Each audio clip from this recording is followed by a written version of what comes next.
I'm pleased to have you here for the Fly This Sim press conference, and I'm glad to introduce Carl Suttle, who's the co-CEO, and I'm going to let Carl introduce you to some folks, tell you a little bit about the company, and then talk about a really impressive new product. So Carl Suttle, here you go. Thanks, Dave. Welcome. We'll Fly This Sim, and we have a passion for simulation. This is the 210. It's our first skills trainer. All the other trainers here, starting with this one, which we came out with about 4 years ago, are really procedural trainers.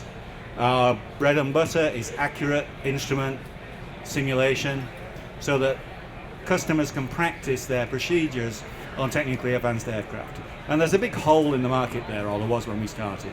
And we went on from this system to this system, and we sold more. And then we went to this system, and we sold more.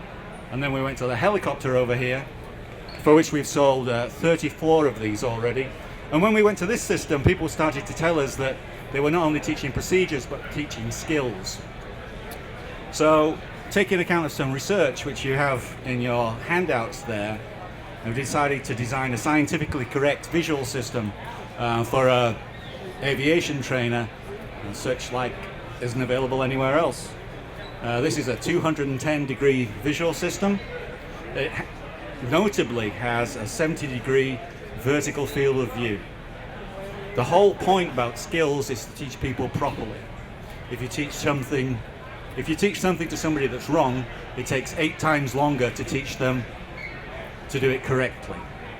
So when we land, all the visual flows for landing come from the peripheral vision at the sides.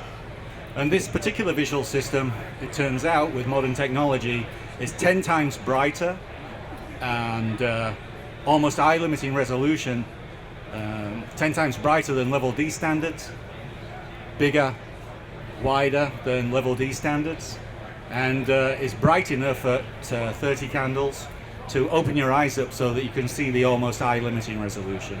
And you can take a look at it and see how smooth it is. It's at 60 hertz. We coupled that with a massive investment in plastic molds so that we can build variable cockpits. So this can be a Cirrus cockpit, a Cessna cockpit, a twin cockpit, a Beech cockpit, an MU2 cockpit, all rapidly reconfigurable, and we can load all 120, I think, aircraft avionics combinations on this system. But principally, it's for teaching people skills from ab initio. And in fact, that's why Ken's bought it.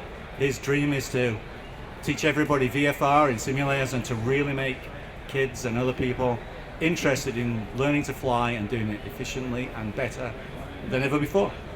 Thank you very much.